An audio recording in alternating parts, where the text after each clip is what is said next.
AJSU party में मिलन समारोह का आयोजन किया, जिसमें कई कार्यकर्ता और नेता जो है आजसू पार्टी का दामन थामा। मौके पर सुदेश महतो ने क्या कुछ कहा, आइए आपको सुनाते हैं।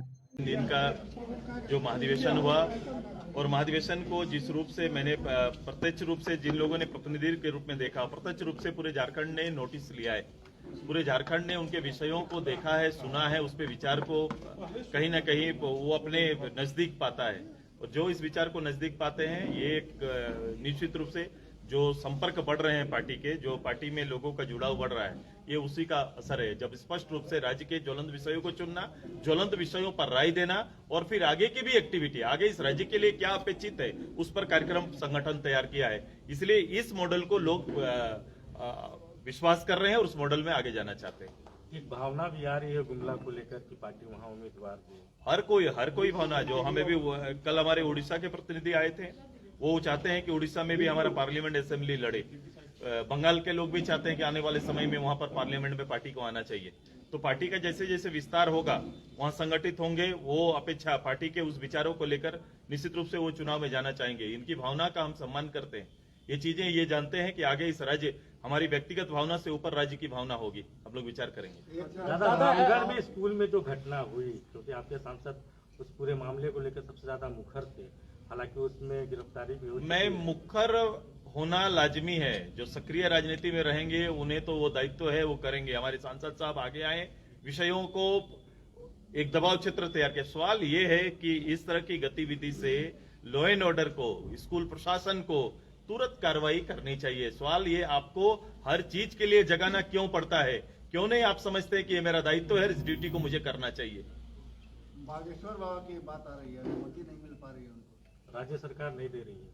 वो उनके राज्य सरकार नहीं दे रही है, तो कारण उल्लेखित किए हैं, तो फिर आयोजन समिति को कारण स्पष्ट करना चाहिए। अगर द्वेष की भावना से कर रहे हैं तो फिर न्यायालय में जाना चाहिए। सर, टीएमसी की सांसद है महुआ मित्रा, एक बयान सामने आया है, झारखंड के लिए अपमानजनक शब्दों का इस्तेमाल किया है।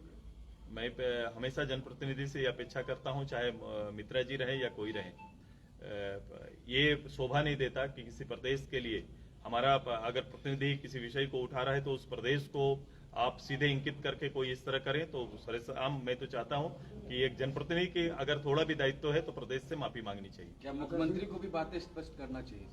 मुख्यमंत्री आना चाहे नहीं आना चाहिए, मुख्यमंत्री अपने चॉइस से सामने आते हैं। हर चीज का जवाब देने के लिए मुख्यमंत्री आते कहाँ है?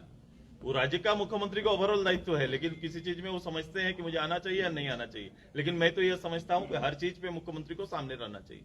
अगले राज्यपाल को लेकर लगातार मुख्यमंत्री बोल रहे हैं और कई मंचों से राज्यपाल पर जिस तरह से हमले, मैं अभी 2-3 दिन से अखबार को देख रहा हूँ, जो आप बोलना चाह रहे हैं। वो कह रहे हैं कि मुझे डर नहीं है, मैं डरने वाला नहीं हूं। ये अच्छी बात है, डरना तो चाहिए ही नहीं। राजनेता को डरेंगे तो दिक्कत है। ऐसे ही मैं ये ऐसे ही कह रहा था कि इनको डरने की जरूरत भी नहीं है, क्योंकि जिन विषयों को लेकर सामने विषय जो आ रहा है, उन विषयों पर ये डरे नहीं है। पहले भी इन विषयों से हमेशा इनका रिश्ता और संबंध रहा है, इसलिए वो डरना कहाँ है? जनता को खाली डरना चाहिए कि वो अगर कोई गलती कर ले तो जनता, पब्लिक को डरना है खाली कि हम गलती करें तो मेरे लिए कानून है। ये बड़े लोग जब गलती करें, और मैं हमेशा राजशाही व्यवस्था का बात करता हूँ, अब राजाओं को डरने की क्या जरूरत है? अगले साल लोकसभा विधानसभा चुनाव है, तो बीजेपी के साथ लड़ना है, फिर क्या इरादा है? आप आज पहली बार मिल रहे हैं हमसे।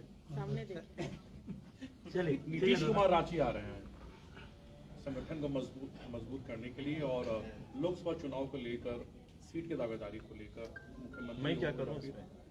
वो आ रहे हैं, तो उनसे बात करिएगा। दादा, एक सवाल आप कर रहे थे कि जनप्रतिनिधि, मैं एक बात ये कर रहा हूँ। देखो, आप 2-3 दिन पहले हजारीबाग की एक घटना आई। हजारीबाग में आपने देखा कि अखबार की सुर्खियां रही, आपने भी अपने चैनल पर लिया कि वहां के प्रतिनिधि ने कुछ जमीन घेरा था। जमीन घेरा, मैं राजशाही व्यवस्था इसीलिए कनेक्ट कर रहा हूँ सरकार का कि घेरा। अखबार में ये खबर आती है कि वहां के सीओ ने एफआईआर कराया, नेम्ड एफआईआर कराया। दूसरे दिन उसी अखबार में खबर आती है कि नेब ने अज्ञात आदि हैं। अब सवाल है कि